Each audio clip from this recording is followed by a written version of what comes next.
घने काले बादलों के बीच से एक जहाज पागलों की तरह आसमान को चीरता हुआ निकल रहा था, जैसे किसी अदृश्य ताकत से भाग रहा हो। आसमान में बिजली किसी राक्षस की तरह तड़प रही थी। उसकी हर गरज ऐसी लग रही थी मानो वह किसी आने वाले विनाश की चेतावनी हो।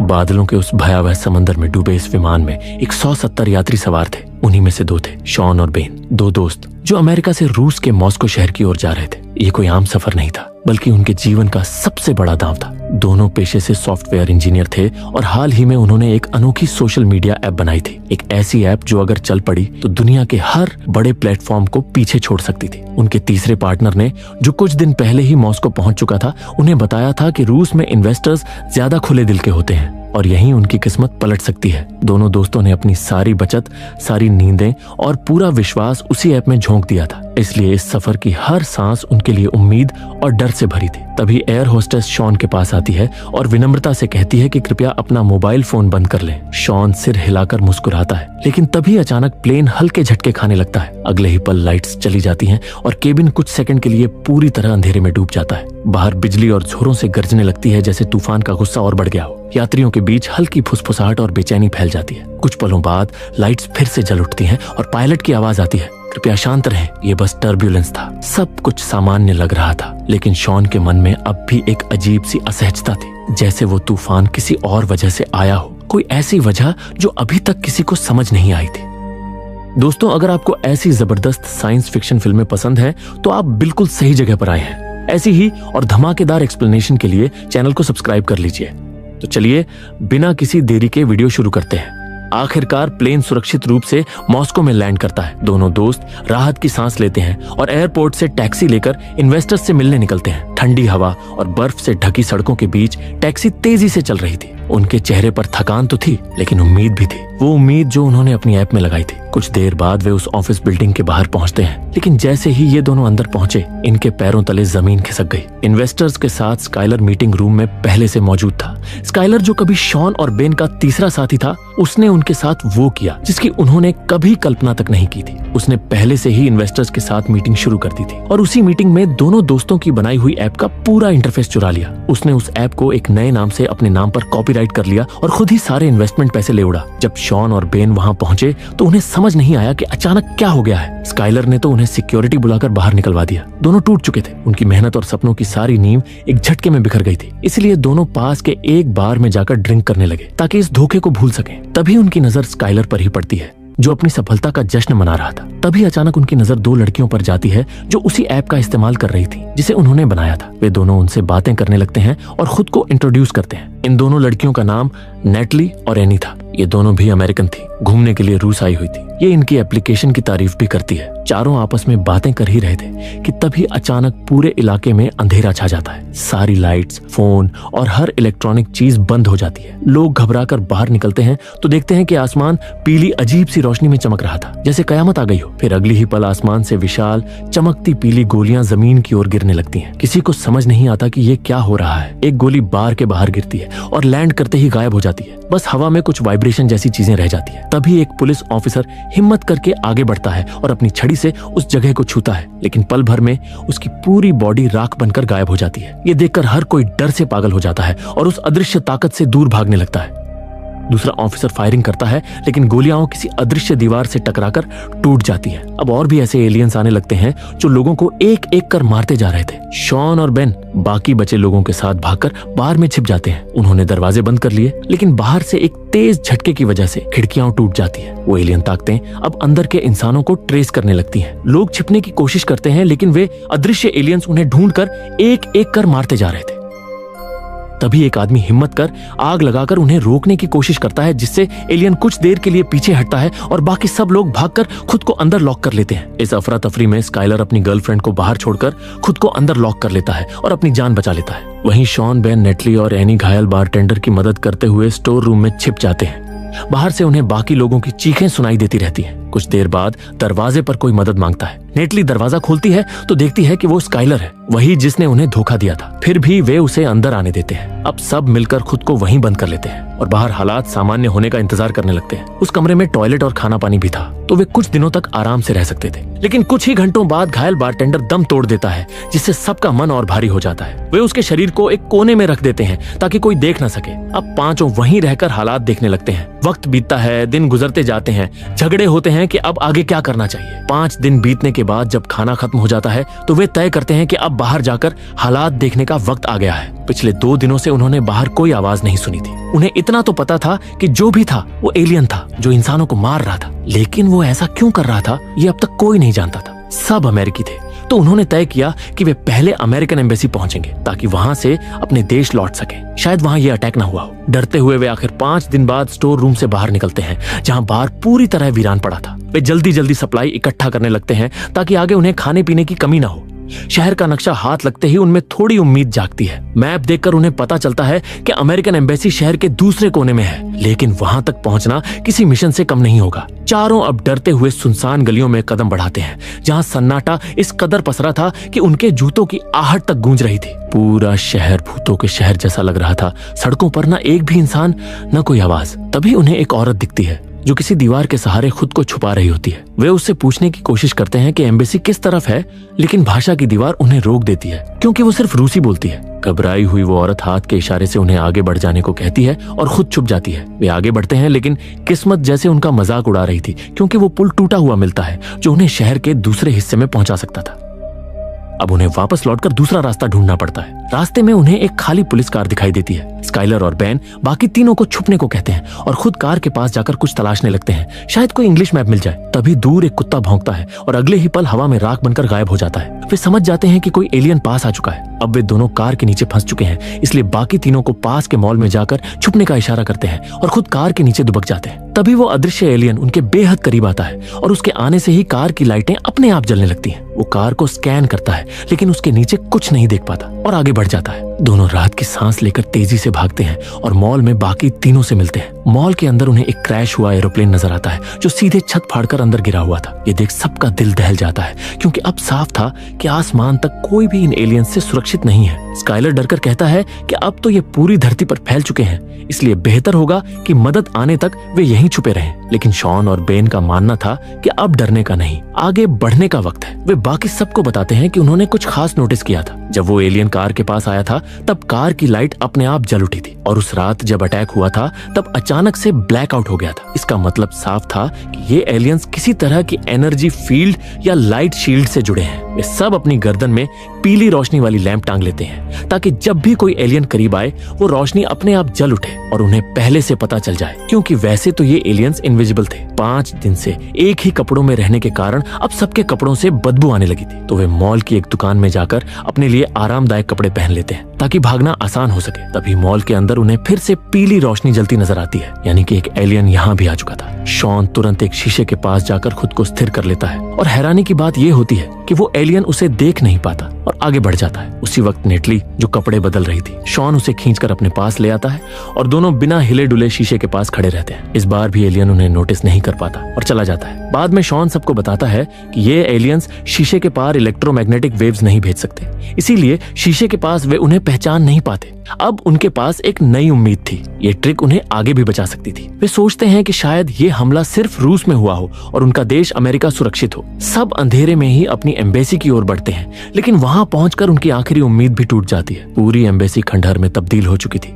चारों तरफ गोलियों के खोल बिखरे थे। शायद यहाँ के गार्ड्स ने एलियंस से लड़ने की कोशिश की थी, लेकिन वे भी मारे गए। स्काइलर गुस्से में एक गन उठाकर हवा में गोलियां चलाने लगता है, लेकिन बाकी उसे रोकते हैं और समझाते हैं कि शायद यहाँ कुछ लोग अब भी जिंदा हों और कहीं छुपे हुए हों। सब अलग अलग दिशाओं में एम्बेसी की तलाशी लेने लगते हैं। वे कम्युनिकेशन रूम तक पहुंचते हैं जहाँ कुछ रिपोर्ट्स बची होती हैं। रिपोर्ट्स पढ़ते ही सबके चेहरों का रंग उड़ जाता है, क्योंकि उनमें लिखा था कि ये हमला सिर्फ रूस में नहीं बल्कि पूरी पृथ्वी पर एक साथ हुआ था। हर जगह इलेक्ट्रॉनिक चीजें बंद हो गईं और एलियंस ने इंसानों को मारना शुरू कर दिया। दुनिया भर की आर्मीज ने उन्हें रोकने की कोशिश की, लेकिन किसी की भी तकनीक काम नहीं आई। अब पूरी दुनिया की सेनाएं भूमिगत ठिकानों में छुप चुकी थी, इस उम्मीद में कि एक दिन वे इन एलियंस की कमजोरी जानकर पलटवार कर सकेंगे। सारा शहर अब एक डरावने सन्नाटे में डूब चुका था, जहां हर गली में मौत की परछाई घूम रही थी। एलियंस ने पूरे मॉस्को पर कब्जा जमा लिया था और इंसानों की आखिरी उम्मीदें धीरे धीरे बुझ रही थी। सरकार का आदेश साफ था, जब तक उनकी कमजोरी का पता नहीं चलता, हर किसी को जमीन के नीचे बने टनल्स में छिपकर रहना होगा। इन्हीं टनल्स में शरण लेते हुए शॉन, बेन, नेटली और एना को एक पुराना नक्शा मिलता है, जिसमें कई जगहों को लाल घेरे से मार्क किया गया था। वो समझ जाते हैं कि ये मार्क किए हुए पॉइंट्स असल में स्पेशल बंकर हैं, जहां उनकी आर्मी और कुछ बचे हुए लोग छिपे हैं। लेकिन उन बंकरों के साथ लिखे छोटे छोटे नंबर ये साबित करते हैं कि ज्यादातर इंसान अब तक मारे जा चुके हैं। तभी उन्हें एक पुराना रेडियो मिलता है, जिसके स्पीकर से रूसी भाषा में कोई रिकॉर्डिंग चल रही थी, ऐसी भाषा जिसे वहां मौजूद कोई नहीं समझ पा रहा था। नेटली घबराकर कहती है कि इसे तुरंत बंद कर दो, क्योंकि इसकी आवाज से एलियंस यहाँ तक पहुंच सकते हैं। जैसे ही वो खिड़की से बाहर झांकते हैं, उन्हें एहसास होता है कि पूरा शहर अब एलियंस के कब्जे में है। सड़कों पर घूमते वो चमकदार साए लगातार स्कैन कर रहे थे, ताकि बची खुची जिंदगियां भी मिटा दी जाए। चारों देखते हैं कि एलियंस अब पृथ्वी की सतह को खोदने लगे हैं, पर ये समझ नहीं पाते कि आखिर वो ऐसा क्यों कर रहे हैं। तभी उनकी नजर नीचे गली में पड़ती है, जहां स्काइलर दिखता है, जो गन लेकर बाहर निकल गया था। शॉन और बेन तुरंत लड़कियों से कहते हैं कि वे यहीं रहें और खुद स्काइलर को बचाने के लिए भागते हैं। वे मैप और रेडियो साथ ले जाते हैं, क्योंकि स्काइलर को रूसी भाषा आती थी। ऊपर से नेटली देखती है कि उनके पास पहुंचते ही एक एलियन भी वहां उतर आता है। वो चेतावनी देने के लिए भागती है, लेकिन इससे पहले कि वो कुछ कह सके, अचानक सभी कारों की लाइट्स अपने आप जल उठती हैं। स्काइलर उन दोनों को वापस जाने का इशारा करता है और खुद गोलियां चलाने लगता है, मगर कुछ ही पल में एलियन उसे भी जलाकर राख कर देता है। अब चारों के पास कोई रास्ता नहीं बचा था और वो जानना चाहते थे कि उस रेडियो की रिकॉर्डिंग में आखिर क्या था। तभी उन्हें पास की एक बिल्डिंग में किसी अपार्टमेंट की लाइट जलती दिखती है। इसका मतलब था कि वहां कोई जिंदा है। उम्मीद की एक आखिरी किरण के साथ वे एलियंस से बचते हुए उस बिल्डिंग की ओर भागते हैं। जैसे ही वे अंदर घुसते हैं, सुबह की पहली किरणें आसमान पर उभरने लगती हैं और इसका मतलब था कि अब एलियंस और ज्यादा सक्रिय हो जाएंगे। भीतर उन्हें एक लड़की मिलती है जो गन ताने खड़ी थी। शॉन धीरे से कहता है कि वे कोई खतरा नहीं है, बस बचे हुए सर्वाइवर्स हैं। विसा उन्हें अंदर आने देती है और अपने अपार्टमेंट में ले जाती है, जहां लाइट्स अभी भी चल रही थी। वहां का नजारा देखकर सभी हैरान रह जाते हैं। पूरा अपार्टमेंट मोटे मेटल से ढका हुआ था, यहाँ तक कि उसकी पालतू बिल्ली भी धातु की परतों से लिपटी हुई थी। तभी अपार्टमेंट का असली मालिक सर्गे बाहर आता है और बताता है कि उसने शुरू से ही समझ लिया था कि एलियंस इलेक्ट्रोमैग्नेटिक सिग्नल्स को स्कैन करके इंसानों को ढूंढते हैं, इसलिए उसने पूरा घर मेटल से ढक दिया ताकि वे यहाँ तक न पहुंच सके। उसने बाहर की लाइट जानबूझकर जलाई थी ताकि बाकी बचे लोग यहाँ शरण लेने आ जाए। सर्गे आगे बताता है कि वो कई दिनों से इन एलियंस की कमजोरी पर रिसर्च कर रहा है। जब शॉन उसे एम्बेसी वाला रूसी रिकॉर्डिंग सुनाता है तो विसा उसे ट्रांसलेट करती है। वो एक रेस्क्यू मैसेज था, जिसमें कहा गया था कि आखिरी सबमरीन मॉस्को नदी के किनारे खड़ी होगी, जो अगले सुबह रवाना हो जाएगी और ये बाहर निकलने का आखिरी मौका होगा। सर्गे कहता है कि सबमरीन मेटल से बनी होती है, इसलिए एलियंस उसे स्कैन नहीं कर पाएंगे। ये सुनकर सभी तय करते हैं कि वे उस सबमरीन तक पहुंचने की कोशिश करेंगे, लेकिन पहले उन्हें खाने पीने का सामान जुटाना होगा। विसा, एना और नेटली सामान लेने निकलती हैं, पर एना गलती से दरवाजा बंद करना भूल जाती है। अंदर सर्गे शॉन और बेन को अपनी नई खोज दिखा रहा था, एक माइक्रोवेव गन, जिसके बारे में उसका दावा था कि ये एलियंस की इलेक्ट्रोमैग्नेटिक शील्ड तोड़ सकती है। बाहर तीनों लड़कियां नोटिस करती हैं कि एक एलियन ने उन्हें देख लिया है और अब तेजी से उनकी ओर बढ़ रहा है। विसा कहती है कि उसे एक और सुरक्षित जगह पता है, लेकिन एना और नेटली उसके पीछे जाने की बजाय सीधे अपार्टमेंट की ओर भागती है। एना फिर वही गलती करती है, दरवाजा खुला छोड़ देती है। जैसे ही वे अंदर आती हैं, एलियन भी पीछे पीछे दाखिल हो जाता है। दोनों शीशे के पीछे छिप जाती है ताकि एलियन उन्हें स्कैन न कर सके। सर्गे अपनी गन टेस्ट करने का फैसला करता है और उस पर फायर करता है। गन से निकली लहर सीधा एलियन से टकराती है और पहली बार उसकी असली आकृति दिखती है, एक घूमती हुई ऊर्जा की ढाल के भीतर छिपा पारदर्शी राक्षस। मगर गन में सिर्फ एक बार फायरिंग की शक्ति थी और कुछ ही सेकंड में एलियन मुक्त होकर सर्गे पर टूट पड़ता है और उसे मार डालता है। शॉन और बेन किसी तरह भाग निकलते हैं, जबकि नेटली तेल डालकर आग लगा देती है ताकि एलियन उन्हें देख न सके। नेटली खिड़की की तरफ भागती है जहां पहले से बेन और शॉन थे। तभी एनी जान बचाने के लिए कूदती है, लेकिन अगले ही पल वो एलियन एनी को मार देता है और वो राख बनकर गायब हो जाती है। नेटली अपनी आंखों के सामने अपनी दोस्त को मरते देख पूरी तरह टूट जाती है, लेकिन शॉन उसे उसी बिल्डिंग से बाहर निकलने के लिए कहता है। एलियन उनके पीछे था, इसलिए वे जल्दी जल्दी खिड़की के बाहर लगी सीढ़ी से नीचे उतरने लगते हैं, जहां विसा पहले से बाहर आ चुकी होती है। वे देखते हैं कि अपार्टमेंट अब आग की लपटों में पूरी तरह गिर चुका है और बिना समय गंवाए सबमरीन की ओर भाग पड़ते हैं। कुछ दूर जाकर उन्हें कुछ रूसी सैनिक दिखाई देते हैं जिन्होंने अपनी पूरी बॉडी को मोटी धातु से ढक रखा था। ये लोग छोटे छोटे ग्रुप्स बनाकर एलियंस पर पलटवार कर रहे थे ताकि इंसानियत को दोबारा जिंदा किया जा सके। सैनिक तीनों को चेतावनी देते हैं कि उनके पीछे एक एलियन है और वे तुरंत छिप जाएं। अगले ही पल जैसे ही वो एलियन अंदर आता है, सैनिक उस पर चारों ओर से गोलियों और विस्फोटों से हमला कर देते हैं, जिससे वो पीछे हटने पर मजबूर हो जाता है। तीनों को यकीन नहीं होता कि आखिर कोई तो है जो इन राक्षसी प्राणियों का सामना कर सकता है, मगर सैनिक बताते हैं कि वे बस इन एलियंस को थोड़ी देर के लिए रोक सकते हैं, उन्हें पूरी तरह खत्म नहीं कर सकते। इस दौरान शॉन नोटिस करता है कि फायरिंग के असर से उस एलियन की शील्ड का एक छोटा टुकड़ा जमीन पर गिरा पड़ा है, जिसे वो उठाकर अपने साथ रख लेता है ताकि बाद में उसका अध्ययन किया जा सके। सैनिक फिर उन्हें अपने ठिकाने पर ले जाते हैं, जहां दोनों ग्रुप्स आपस में सारी जानकारी साझा करते हैं। अब तक उन्हें समझ में आ चुका था कि ये लड़ाई आसान नहीं होगी। सैनिक ये भी बताते हैं कि जिस सबमरीन की ओर वे निकल रहे हैं उसका भी कोई भरोसा नहीं कि वो वहां होगी भी या नहीं। ऊपर से नदी बहुत दूर है और रास्ते में अनगिनत एलियंस घूमेंगे, जिससे वहां तक पहुंच पाना लगभग नामुमकिन है। लेकिन शॉन और बाकी सब अपने देश वापस जाने की उम्मीद नहीं छोड़ते। शुरू में सैनिक मदद करने से मना कर देते हैं, लेकिन नेटली की विनती पर वे मान जाते हैं और सब एक साथ सबमरीन तक पहुंचने का फैसला करते हैं। वे सबवे टनल के रास्ते निकलते हैं ताकि एलियंस की नजरों से बचे रहे, मगर वहां घना अंधेरा था। वे पीली रोशनी वाली फ्लेयर फेंककर रास्ता जांचते हैं, लेकिन जैसे ही वो जलती है सब समझ जाते हैं कि यहाँ पहले से ही एक एलियन मौजूद है और सब जान बचाने के लिए भागने लगते हैं। एक एक कर सभी ट्रेन ट्रैक पर कूदकर नीचे चले जाते हैं, सिवाय विसा के जो पीछे रह जाती है। उसे बचाने के लिए बेन अपनी जान जोखिम में डालकर वापस लौटता है। वो उसे तो बचा लेता है, मगर खुद उसी एलियन के चंगुल में फंस जाता है और शॉन की तमाम कोशिशों के बावजूद एलियन उसे वहीं मार देता है। शॉन अपने बचपन के दोस्त को आंखों के सामने मरते देख भीतर से टूट जाता है। नेटली उसे संभालते हुए किसी तरह आगे बढ़ने को कहती है और वे आखिरकार नदी के किनारे पहुंच ही जाते हैं। वहां वे एक नाव ढूंढकर सबमरीन की दिशा में आगे बढ़ते हैं। अब सिर्फ 3 ही जिंदा बचे थे और रास्ते में बैठकर अपने खोए साथियों को याद करते हैं। तभी नाव एक पत्थर से टकराकर अटक जाती है और वे बाहर निकलते हैं तो देखते हैं कि अब पूरा शहर एलियंस की विशाल बीमों से जगमगा रहा था, जो पृथ्वी के अंदर से सभी प्राकृतिक संसाधन खींच रहे थे। सैनिक बताते हैं कि यही वजह थी इनका हमला करने की। वे बिजली और मिनरल्स से अपनी शक्ति लेते हैं और अब पूरी धरती को ही निचोड़ डालेंगे। इंसानों के पास कुछ नहीं बचेगा। तभी वे देखते हैं कि दूर सबमरीन अब बचे हुए लोगों को लेने के लिए आ चुकी है, लेकिन अचानक पास की एक विशाल बिल्डिंग ढहकर उनकी बोट के ऊपर गिरने लगती है। सब जान बचाने के लिए पानी में कूद जाते हैं। शॉन, विसा और कुछ सैनिक किसी तरह तैरकर सबमरीन तक पहुंचते हैं। कैप्टन उन्हें देखकर कहता है कि हमें फौरन यहाँ से निकलना होगा, लेकिन शॉन नोटिस करता है कि नेटली तो साथ है ही नहीं। तभी उसे दूर से एक फ्लेयर गन की लाल चमक दिखती है और वो समझ जाता है कि ये सिग्नल नेटली ने ही छोड़ा होगा, जो पानी में बहकर दूसरी तरफ जा पहुंची है। शॉन कैप्टन से विनती करता है कि वो नेटली को लेने वापस जाएगा और उससे गुजारिश करता है कि जहाज को थोड़ी देर रोके रखे। कैप्टन राजी हो जाता है और जब शॉन उसे सर्गे की माइक्रोवेव गन दिखाता है, वही गन जिसने पहले एलियन को कुछ देर के लिए फ्रीज कर दिया था, तो कैप्टन और उसके इंजीनियर उसे अपग्रेड कर देते हैं ताकि अब वो कई बार फायर हो सके। विसा को सबमरीन पर छोड़कर शॉन सैनिकों के साथ उस गन और अपने हथियारों से लैस होकर नेटली को बचाने निकल पड़ता है। दिन निकल चुका था और सब लोग धीरे धीरे आगे बढ़ रहे थे। तभी अचानक उनके ट्रैकर पर सिग्नल आता है कि एक एलियन सीधा उनकी तरफ बढ़ रहा है। सब सोल्जर्स फौरन पोजीशन में आ जाते हैं और तभी शॉन लड़खड़ाते हुए नीचे गिर पड़ता है, लेकिन उसी पल वो अपनी माइक्रोवेव गन से फायर कर देता है, जिससे वो एलियन एकदम से जम जाता है। बाकी सोल्जर्स भी तुरंत उस पर गोलियां बरसाने लगते हैं और आखिरकार वो एलियन वहीं ढेर हो जाता है। ये उनकी पहली जीत थी। पहली बार उन्होंने किसी एलियन को सच में मार गिराया था। सबके चेहरों पर उम्मीद और जोश लौट आता है, क्योंकि अब उन्हें एलियंस की कमजोरी समझ आ चुकी थी। दूर बस के पास बैठी नेटली भी उनकी ये जीत सुन लेती है और खुशी से शॉन को आवाज देकर बुलाने लगती है। शॉन भी उसकी तरफ देखता है, मगर तभी उसे महसूस होता है कि पास ही कई और लाइट्स जलने लगी हैं, यानी अब एक नहीं बल्कि कई एलियंस उनकी ओर आ रहे थे। फौरन एक प्लान बनता है। शॉन नेटली को लेने के लिए बस की तरफ निकलता है, जबकि सोल्जर्स टैंक का पानी बहा देते हैं ताकि माइक्रोवेव गन का असर और ज्यादा बढ़ सके। मगर एलियंस इतने आसान नहीं थे। उन्होंने पानी को देखते ही अपने कदम रोक लिए। तभी पीछे से सबमरीन में बैठी वैसा बाहर निकल आती है और आग के गोले छोड़कर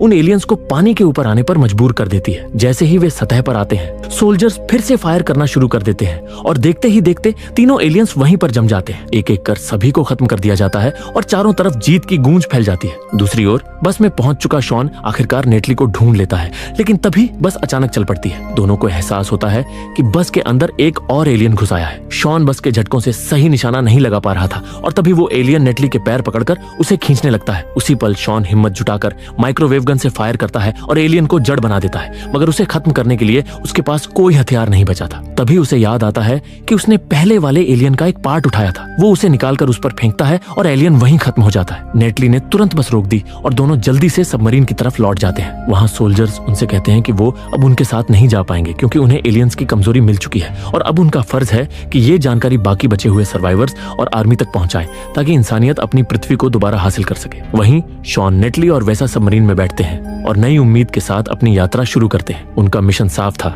इस कमजोरी को दुनिया के हर कोने में पहुंचाना ताकि हर देश एलियंस से लड़ सके। ये सब अपना सब कुछ खो चुके थे लेकिन इंसानियत की आखिरी उम्मीद बनकर निकले थे ताकि ज्यादा से ज्यादा जिंदगियां बचाई जा सके। और इसी के साथ ये फिल्म यहीं खत्म हो जाती है। अगर आपको ये वीडियो पसंद आई हो तो लाइक करना ना भूलें और ऐसी ही सिनेमैटिक एक्सप्लेनेशंस देखने के लिए मूवीवर्स हिंदी को सब्सक्राइब करें। मिलते हैं अगली वीडियो में, तब तक के लिए कीप वॉचिंग और कीप ट्रैवलिंग अक्रॉस द मूवीवर्स।